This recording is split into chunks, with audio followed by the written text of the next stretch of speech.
Bonjour Terra. Bonjour Michael. Bienvenue à tous. Nous allons vous expliquer comment configurer un robot sur Techzig. On va faire deux petites configurations différentes. On va voir la configuration de base, vraiment simple pour les débutants, pour ceux qui n'ont pas trop de compétences ou de connaissances. Et puis on va aussi vous montrer une configuration un petit peu plus complexe pour les autres.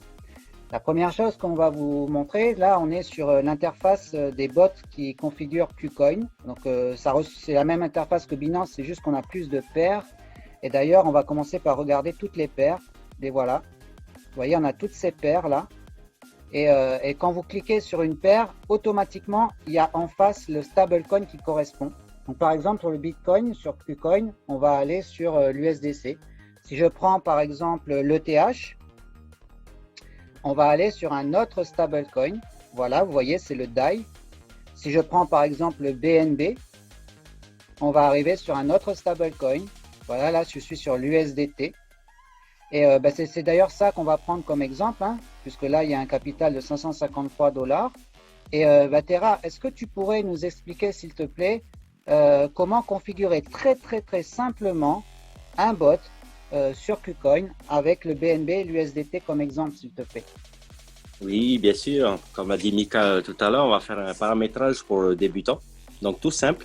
Là, on est sur la paire BNB USDT avec un budget de 553,59 $ que nous allons arrondir à 550. Ça sera pour le calcul suivant. Donc, on va partir avec une position déjà conseillée par la plateforme de 25 $. Et nous allons remettre ces 25 en bas aussi, 25 $ pour chaque position. Et ensuite, il va falloir mettre le nombre de positions. Donc, en total open position, nous allons partir sur 22. Donc 22 fois 25 qui fait bien le total de 553 $. Une fois ça c'est fait, il n'y a plus qu'à appuyer sur le bouton Create Order en bas à gauche pour lancer le bot de la paire BNB USDT, tout simplement. Et ensuite, une petite chose aussi, vous pouvez aussi à votre convenance mettre 50 USDT si vous voulez partir pour une plus grosse position. Mais alors là, il va falloir bouger aussi la position, le nombre de positions qui est en bas, en total open position, et le mettre à 11. Du coup, 11 fois 50, 550 $. Tout simplement. Et aussi, réappuyer sur Create Order pour lancer le bot. Donc voilà, tout simplement. Et du coup, je vais laisser la parole à Mika juste pour expliquer ce petit 11 au niveau de la position, s'il te plaît, Mika. Alors, tu l'as très bien expliqué, Terra, c'est bien le facteur multiplicatif pour le nombre de positions qui va multiplier la taille de la position pour atteindre le budget convenu. Mais ce qui est intéressant à voir justement pour les paramètres avancés, c'est qu'ici, dans la position, on a 3%. Donc 11 multiplié par 3, ça fait 33%. Qu'est-ce que ça signifie? Ça signifie qu'on va couvrir 33% de baisse du marché. À chaque fois que le marché va descendre de 3%, le bot va prendre une position. Et donc, si on multiplie 11 positions fois 3, ça fait 33% de baisse.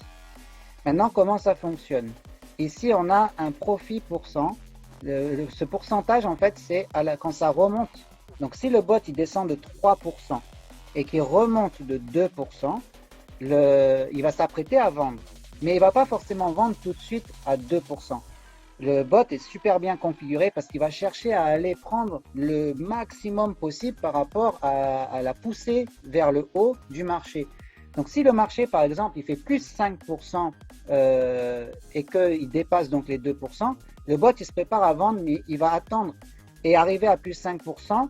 Si le marché commence à redescendre un petit peu, c'est là qu'il va vendre. Et peut-être que du coup il va le vendre à 4,5 ou 4,7% au lieu de 2%.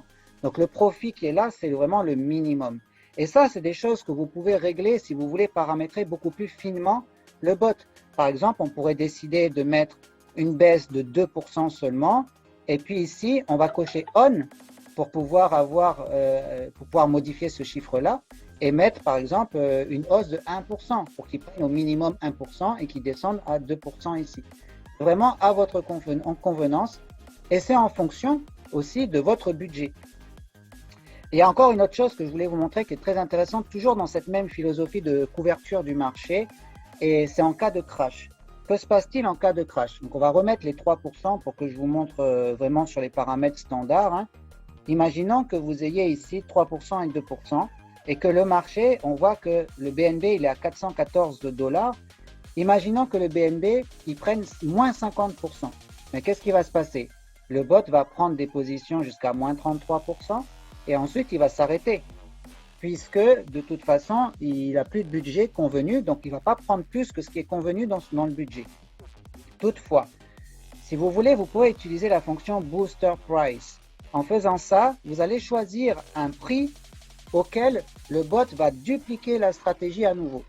Donc, imaginons que le BNB fasse moins 50%, il arrive à 207 $, et vous vous dites, bon, si jamais ça continue à cracher et que le marché se retrouve à 200, le BNB se retrouve à 200 $ et que le marché continue à évoluer à partir de ce prix-là, je vais dupliquer ma stratégie, donc je vais mettre 200 $ ici, ce qui fait que cette stratégie qu'on a mis en place va se reproduire une deuxième fois à partir de 200 $.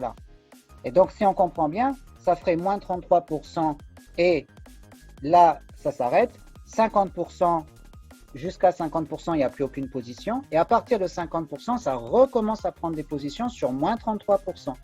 Et donc, on va couvrir le marché sur 83% de baisse, ce qui est tout à fait possible, hein, dans les cryptos. On sait très bien comment ça se passe. Par conséquent, ici, si jamais je mets 200, il va falloir que je fasse attention à mon budget. Parce que là, il fait 2 fois. Donc, ça veut dire que mon budget devient inférieur à ce que je veux. Donc, dans ce cas-là, je vais peut-être modifier ici. Je vais peut-être mettre 25 ici pour pouvoir couvrir 275 $ d'abord ici. Et de nouveau, à partir de 200 $, recouvrir encore le marché sur 33% pour un budget de 275 $. Donc voilà, ça, ce sont des paramètres beaucoup plus fins. On ne va pas aller plus loin parce que ce tutoriel, il pourrait durer longtemps. On va s'arrêter là et les autres paramètres, on pourra les voir dans une autre vidéo. En attendant, Terra, dis-moi, est-ce qu'il y a quelque chose peut-être que tu voudrais qu'on rajoute avant de terminer ce tutoriel? Alors, l'explication était impeccable, mais j'ai juste une question. C'était au niveau du profil BNB. Il y a le bouton qui est automatiquement sur On déjà. Très bien. Et à quoi il sert, s'il te plaît, ce petit bouton? Ouais, super. Bah écoute, c'est très simple, hein. Si jamais vous laissez ce bouton allumé, ça veut dire que vous allez gagner vos profits qui sont là, ces 2% là, minimum. Vous allez pouvoir les gagner en BNB. Les jetons qui vont rester dans votre wallet, les gains seront en BNB. Par contre, si vous voulez les avoir en USDT, dans ce cas-là, vous allez décocher cette case-là et les profits, vous allez les avoir en USDT. Tu as très bien fait de me le rappeler parce que c'est un paramètre tout simple et c'est super intéressant de pouvoir choisir si on veut avoir ses gains dans la crypto qu'on a sélectionné ici ou si on veut avoir ses gains dans le stablecoin qui est associé à cette crypto-là. Merci Terra. Merci Mika. Merci à vous tous d'avoir écouté ce petit tutoriel. On espère que ça va vous aider. N'hésitez pas à vous retourner vers la personne qui vous a invité pour avoir plus d'aide. Et de toute façon, vous pouvez aussi nous contacter pour plus de renseignements, mettre des commentaires dans cette vidéo, mettre un like, la partager. Comme vous connaissez le refrain sur YouTube, n'hésitez pas.